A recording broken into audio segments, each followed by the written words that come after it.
ఏంటబ్బా పరదాల మహారాణి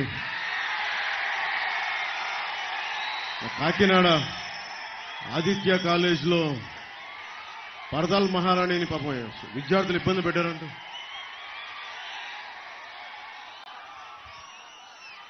మన రాష్ట్రాన్ని వెళ్ళే మహారాణికి విద్యార్థులు కొంచెం జాగ్రత్త, వాళ్ళు కక్ష పెట్టేసుకుంటారు. ఆ మహారాణి వెళ్ళిపోవాల్సిన సమయం ఆసన్నమైంది.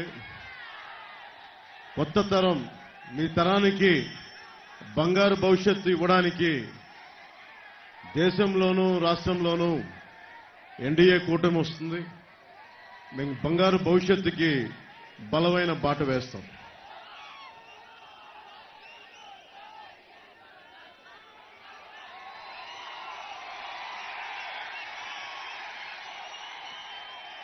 మన రాజమండ్రి పార్లమెంట్ అభ్యర్థిగా భారతీయ జనతా పార్టీ అధ్యక్షురాలుగా శ్రీమతి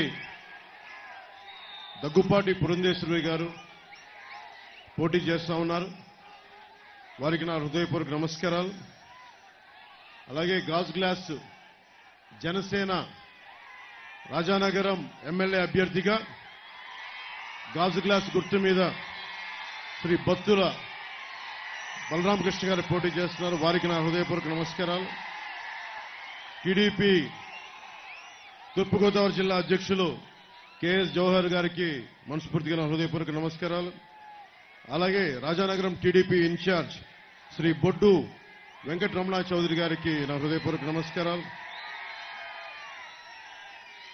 శ్రీ చిట్టూరి రవీంద్ర గారికి, శ్రీ భారతీయ జనతా పార్టీ జిల్లా అధ్యక్షులు శ్రీ బొమ్మల దత్తు గారికి, బీజేపీ ఇన్ఛార్జ్ నీరుకొండ వీరన్న చౌదరి గారికి మనస్ఫూర్తిగా నా హృదయపూర్వక నమస్కారాలు. మన రాజానగరం స్కాములకి, మనకి గంజాయికి, ఇసుక దోపిడీకి రాజధాని అయిపోయింది. రాజానగరం బ్లేడు బ్యాచ్ అంట. మనం ఇదివరకు బ్లేడ్ బ్యాచ్ అంటే నేను హైదరాబాద్ ఓల్డ్ సిటీలో విన్నామండి. వస్త్రా తీసుకుని ఇలా కట్ చేస్తారని.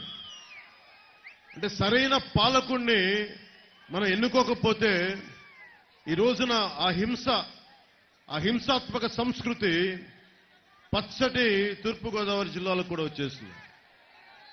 దీనికి ఒకటే ఒక మందు, ఎన్డీఏ కూటమి ప్రభుత్వంలోకి రావటం, వైసీపీ గూండాల తాట తీసేయడం.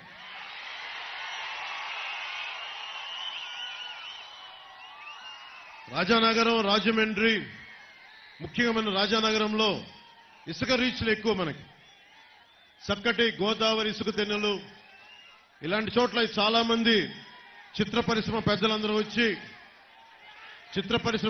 వచ్చి దర్శకులు, నిర్మాతలు ఇక్కడ చాలా అద్భుతమైన పాటలు చేసేవాళ్ళు. ఈ రోజున అలాంటి గోదావరి ఇసుక తెన్నెలు మాయమైపోతూ అడ్డగోలుగా దోచేస్తా ఉన్నారు వీళ్ళందరూ. దీన్ని అడ్డుకోవాల్సిన అవసరం ఉంది.